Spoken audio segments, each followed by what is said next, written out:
Muy buenas tardes, mi nombre es Verónica Real Carranza, médico urgenciólogo, médico líder en área de COVID en el Hospital Reconvertido a UNEM actualmente. Vamos a platicar acerca de lo que sabemos hasta ahorita del COVID a un año de la pandemia. Esta grabación se está haciendo de forma en línea para poder sustituir una grabación que se hizo de una plática en vivo, ya que no se escucha muy bien en la plática en vivo. Vamos a comenzar. ¿Qué vamos a ver? Vamos a hablar acerca de los temas que vamos a ver es dónde estamos ahorita, dónde comenzó el COVID, cuáles son las estadísticas actuales. Vamos a hacer una descripción más que nada para saber acerca del COVID, que va más allá de una enfermedad respiratoria, cuáles son los tratamientos y las vacunas. Y para finalizar, los mensajes con los cuales nos vamos a quedar, con los cuales quiero que ustedes se queden como audiencia. Comenzamos. Para comentarles que el COVID comenzó en Hunan, China. Hunan es la capital de Hubei, que es la segunda ciudad más poblada de China. Y comenzó a finales de noviembre, principios de diciembre, en un lugar que es una pescadería, un mercado de pescado. Y ahí comenzó, se dice que comenzaron los primeros casos precisamente de COVID-19.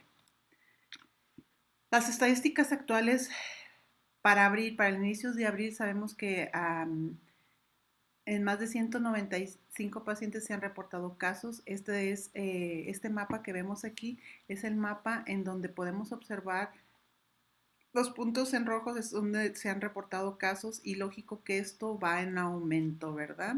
Por eso se le dio el término de pandemia. Y 195 países han reportado casos con un total de 130.807.193 y casos nuevos 3.089. Esto es para el 3 de abril, más que nada, ¿verdad? Vamos a ver un poco de estadísticas acerca del COVID y como podemos ver, ustedes le ponen en su buscador, cualquier buscador que tengan, le ponen COVID-19 dashboard y les da precisamente una estadística muy dinámica de los casos precisamente en México. Y vemos cómo en nuestra estadística se observa precisamente en la primera línea que fue la primera curva que tuvimos cuando comenzó la enfermedad aquí con nosotros, ¿verdad? Precisamente como comenzó en febrero, más o menos, los casos en México. Y después viene la segunda curva, que es si se fijan en comparación la primera curva con la segunda, está mucho más elevada y un poco más ensanchada porque aquí, en esta parte de aquí, hubo una mutación del virus. El virus mutó, para fin de mutar necesita infectar un virus. Entonces, infectó más pacientes, más gente, se expandió y es por eso que dio esta segunda curva. Los casos que vemos en México son de 2.247.357 para el 3 de abril, con los casos nuevos que ya los comentó son de 3.089 a nivel mundial y a nivel de México 1.838 para el 3 de abril. Las muertes vamos en 203.664 para el 3 de abril. Entonces, estas estadísticas quiero recordarles que son muy dinámicas y son muy cambiantes día con día. Vamos a ver cómo estamos con el COVID-19 en Nayarit. Pues fíjense que tenemos 11.299 casos y vemos que hay defunciones 1.688 y hay casos activos todavía y casos que ya se han recuperado, ¿verdad? Entonces, esto más que nada, como les comento, ustedes lo ponen en su buscador y les da las estadísticas actuales, ¿verdad? Para esta fecha. ¿Qué tal por municipio? ¿Cómo andamos en Nayarit? Pues bueno, en esta curva precisamente podemos observar cómo Tepic, por ser la capital de nuestro estado, pues tiene la mayoría de casos, ¿verdad? Aquí vemos más casos aquí, como se fijan es el primer lugar y se va en decremento hasta la Yesca que tenía 16 casos para el 3 de abril aproximadamente. Entonces, si se fijan, todos nuestros municipios pues se han visto afectados, todos, sin excepción. Al principio algunas entidades decían, no, yo no tengo casos de COVID, pero ándenles que existe mucha migración en nuestro estado y pues en nuestros municipios no son la excepción. Por lo tanto, gentes que se vino de Estados Unidos o de otras partes a sus pueblos, a sus ranchitos, pues venían infectados o fueron portadores y se hizo la propagación. Pero ¿qué sabemos del COVID en general? Nada más comentarles que pues ya sabemos que no nada más es una enfermedad respiratoria, no es un resfriado nada más, no es una gripe, es una neumonía viral que afecta debido a que tenemos unos receptores que son los que se adhieren al virus, que son los receptores de acetilcoenzima tipo 2, los tenemos principalmente en los pulmones, pero también hay en los riñones, hay en el hígado, hay en los intestinos, en la piel, en las glándulas endógenas o suprarrenales, en los vasos, tanto arterias como, y pues también en el corazón. Entonces, si se fijan, esta enfermedad más que nada afecta a todos los órganos. Entre ellos, pues por eso vemos como cuando lo respiramos, que alguien tose y que está infectado, pues se mete a través de nuestro bulbo olfatorio, a través de la nariz o de la boca también si se nos caen gotículas, entonces se mete a través del bulbo olfatorio, por eso entra y se adhiere a los receptores de acetilcoenzima 2 y es ahí donde empieza a dar dolor de cabeza, se pierde la sensibilidad para oler, se pierde también la sensibilidad del gusto.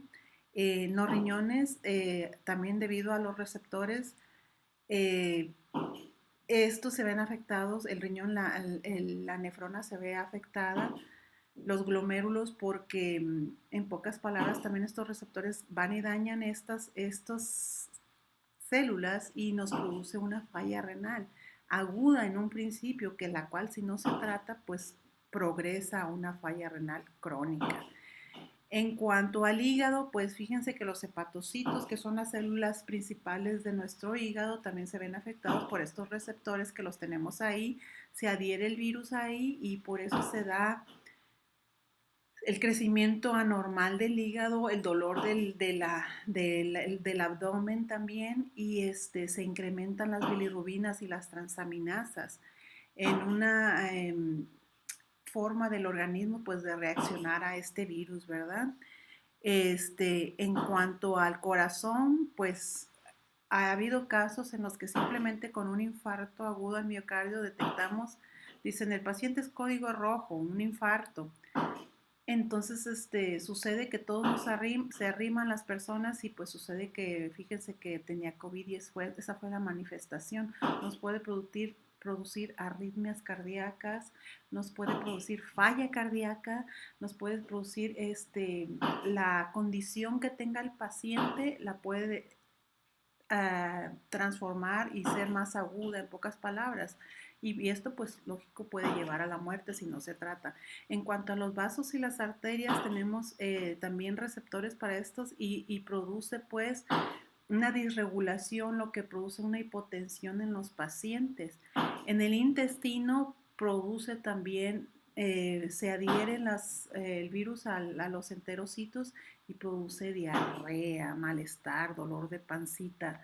En cuanto a la piel también se ha notado que también, se pueden dar petequias, se pueden dar venículas, o sea, muchas manifestaciones de la piel en las cuales se ven afectados pues por este virus y en las glándulas suprarrenales este virus hace que se asemeje a que está secretando muchísima adrenocorticotropina, lo que se incrementa la glicemia también y esta glicemia hace que pues también venga a deformar o transformar muchos de los órganos. Ustedes saben que la hiperglicemia es dañosa para el organismo, entonces también se ven afectadas las glándulas suprarrenales y por lo tanto ya vemos cómo esta enfermedad no nada más viene y ataca el sistema respiratorio, sino que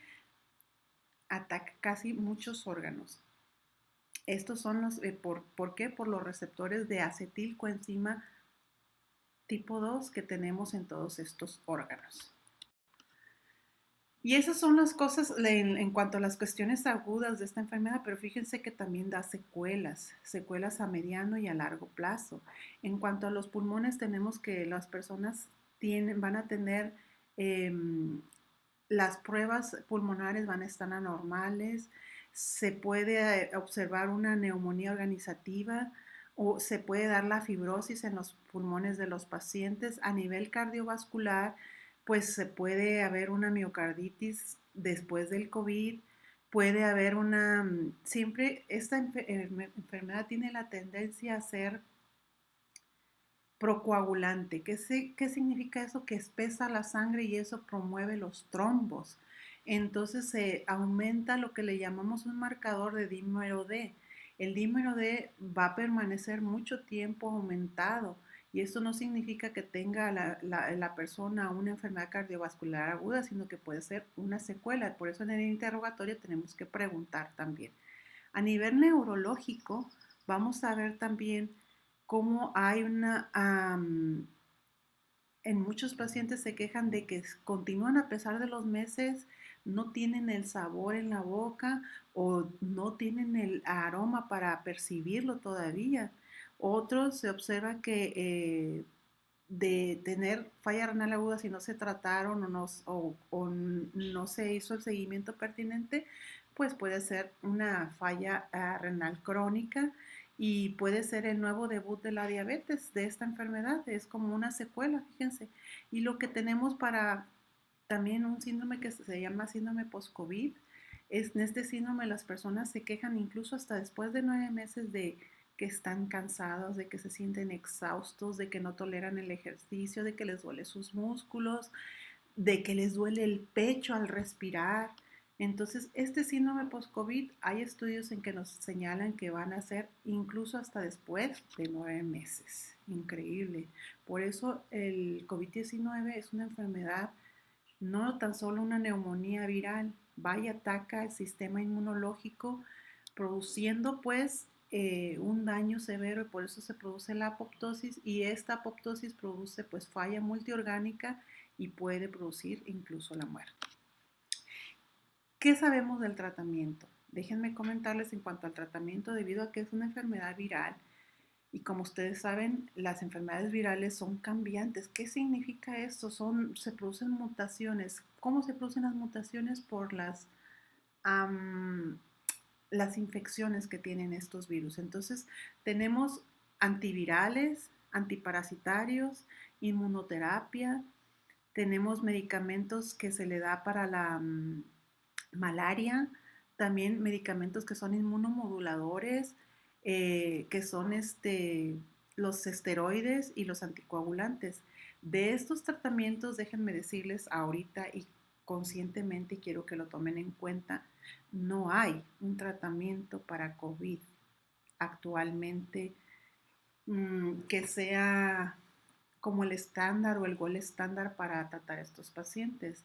Sin embargo, como médicos y debido a que esta enfermedad ataca multiórganos, pues hemos traspolado el uso de algunos medicamentos para que hagan el efecto que queremos en el paciente, pero siempre y cuando estén en ciertas etapas, porque no es el mismo tratamiento para un paciente que tiene diabetes, hipertensión, o un paciente que está obeso y tiene otras enfermedades, dislipidemias, no es lo mismo a una persona, a un niño o a una persona que no tenga ninguna enfermedad. Y dependiendo de la etapa en la que esté cada persona de esta enfermedad es como se debe de tratar y atacar directamente esta enfermedad. Como les comento y quiero que les quede claro, no hay un tratamiento específico, sin embargo, los medicamentos que usamos es una transpolación de los efectos para tratar el COVID. Sin embargo, no hay ninguna aprobación por la Federal Drug Administration, que es la Federación de Drogas de Estados Unidos, para dar específicamente algún medicamento para esta enfermedad. Y usamos estos. Hasta ahorita déjenme comentarles que al principio se empezó a dar en ciertos estudios hidroxicloroquina, cloroquina, y se determinó incluso como para prevenir que no nos diera COVID, especialmente para personal médico, y se determinó que produjo muchísimas reacciones adversas, entre ellas enfermedades cardíacas severas, por lo cual se descontinuó su uso. Ya no se usa la hidroxicloroquina, cloroquina.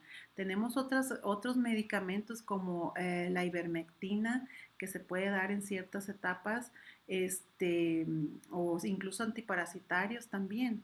Y lo que sí se ha demostrado que la dexametasona se debe de dar de 7 a 10 días. Hay estudios que han comentado que 7 días es más que suficiente y hay otros estudios que comentan que es mejor extrapolarlo a 10 días, dependiendo de lo que ustedes, como ustedes vean a su paciente, hay que estarlo valorando, checando, y entonces ese paciente vamos a determinar si le vamos a cambiar o no el tratamiento, si se lo vamos a suspender o no, de acuerdo a su respuesta inmunológica.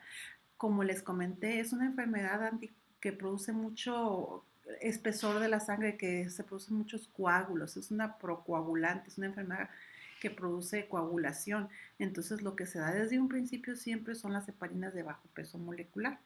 Y los esteroides hasta ahorita son los que han demostrado que se deben de dar, pero en pacientes que se hospitalizan, pacientes que necesitan oxígeno, ¿ok? Y de preferencia, pues, que especialmente el Remdesivir y el Baricitinib se ha demostrado que se debe de dar en etapa 3 a 5 en los pacientes y tienen buen efecto, ¿ok? Aquí les tengo una gráfica más que nada para que vean cómo tenemos etapas de la enfermedad. Aquí vemos las etapas que son las etapas agudas, que es la etapa 1, en la cual en la primera etapa, por lo general, las personas no van a sentir gran cosa. Si algunos sienten algo, pues es cuando empiezan con dolorcito de cabeza, pérdida de olfato, o tenemos la etapa 2, que es en la etapa inicial primera, en la etapa 2A o 2B, que dependiendo si se fijan aquí vemos, esta la fase viral de respuesta y es cuando le damos los antivirales.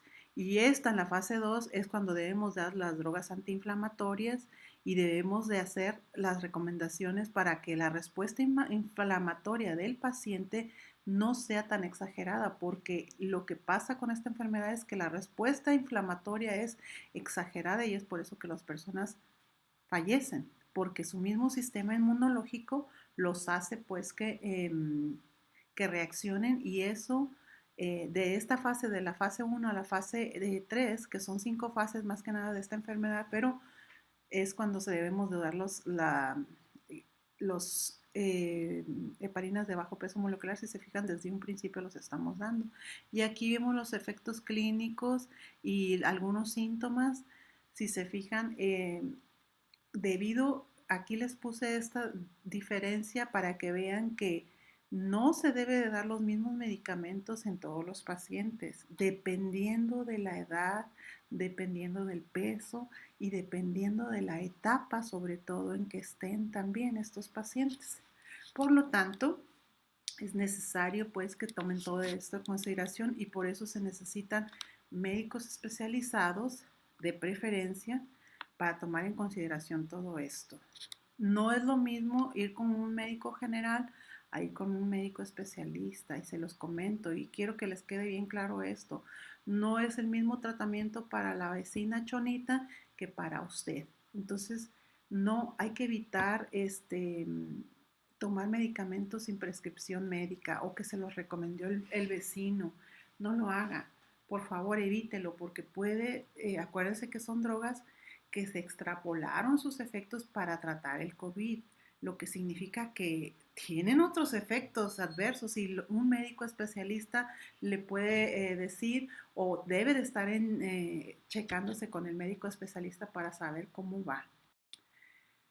Y vemos aquí, les traje esta diapositiva para que ustedes observen cómo precisamente, fíjense, el coronavirus, se dice coronavirus porque tiene estas espículas que se llaman espículas o proteínas S, que son las que normalmente se juntan con receptor de enzima convertidora de angiotensina tipo 2. Este es el que las mete, es como su llavecita para meterse a la célula, y en la célula pues entonces empiezan aquí a la transportadera y luego se va al aparato de Golgi. En el aparato de Golgi es cuando empieza a hacer la replicación y vuelve a salir para reinfectar más células. Y si se fijan aquí vemos pues cómo algunos medicamentos, dependiendo de la fase en que están, es cuando se deben de dar. Sin embargo, si se fijan aquí en el centro, vemos cómo la cloroquina y la hidroxicloroquina ya no se dan. El lopinavir también hubo estudios en los cuales ya suspendieron, por favor, que ya no se use. Y hay otros en los que se usó plasma convaleciente de pacientes que ya habían tenido COVID, se utilizó para ponérselo a los pacientes y se vio que no funcionaba tampoco. Ahorita están haciendo estudios con anticuerpos monoclonales, de los cuales todavía están en estudio, y el interferón beta ya vieron que tampoco. Ahorita están estudiando el interferón gamma para ver si realmente hace algún efecto en los pacientes, y vemos como aquí la ribavirina, la ivermectina, el nitocizumab son los medicamentos que normalmente utilizamos dependiendo si el paciente está todavía en etapas tempranas. Y hay un efecto que le llamamos efecto potenciador combinando drogas, y esto nada más lo debe de hacer un médico especialista, de preferencia pues especialista, y qué mejor que si tiene experiencia en pacientes con COVID, porque si se fijan, las drogas son, todos los medicamentos, los fármacos, tienen muchos efectos adversos, y dependiendo del paciente o incluso si son alérgicos a esto, también tenemos que tomar en consideración todo esto, y también la dosis para cada persona. Por eso les puse esta gráfica donde vean cómo llega el coronavirus. Coronavirus porque tiene una corona radiada de proteínas S o spikes, que son las que se unen al receptor de acetilcoenzima 2, y esta la mete a la célula para hacer la replicación viral.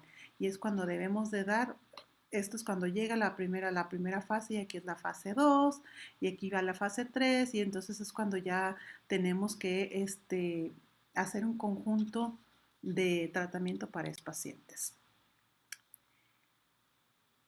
En sí, les voy a hablar ya de las vacunas. Les voy a comentar que hay 4 tipos de vacunas en especial. Las vacunas, una de las principales es la vacuna de ARN mensajero. Hay vacunas de vectores virales, eh, o sea, hay vacunas por proteínas, y hay vacunas que son de virus atenuados.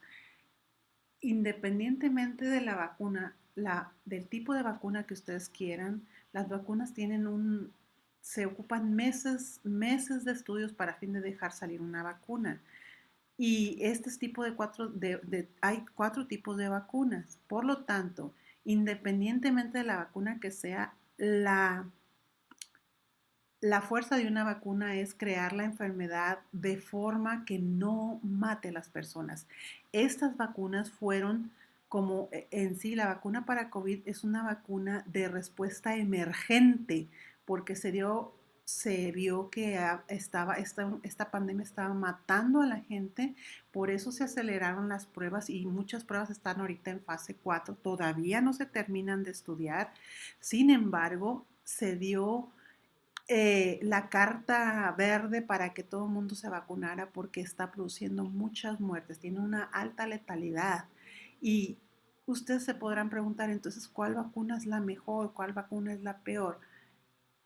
Hasta ahorita tenemos 9 vacunas para COVID, 9, de las cuales una de ellas ya se discontinuó sus estudios. ¿Por qué? Porque se dieron cuenta que esta vacuna estaba produciendo falsos positivos para los pacientes que tenían VIH. Entonces, por lo tanto, ya no se van a hacer más estudios de esta, pero hay otras 8 vacunas. Independientemente de la vacuna que sea, les recuerdo, el efecto de la vacuna es crear la enfermedad, crear una respuesta inmune para dejar memoria, y que si viene el virus y los ataca, aunque sea mutado, no los mate. Este es el efecto de la vacuna que se espera, producir una inmunidad o una memoria para que el virus no nos mate. a la edad que sea. Entonces, les traje esta diapositiva que me pareció súper interesante y dicen que una figura, un dibujo habla más que palabras. Aquí es como hacen la vacuna, miren, del virus, sacan un pedacito de RNA mensajero y de aquí van a formar la vacuna. Esto crea en las células de las personas, como haz de cuenta, como que conocemos al virus.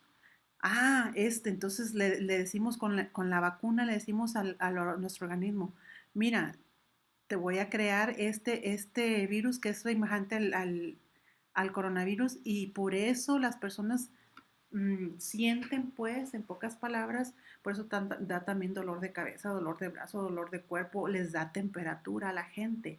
Cuando una vacuna dicen, ay, me hizo mucho daño la vacuna, no es que les hizo daño, es que está creando la respuesta que esperamos, una respuesta de memoria inmunitaria para que a usted no lo mate el coronavirus.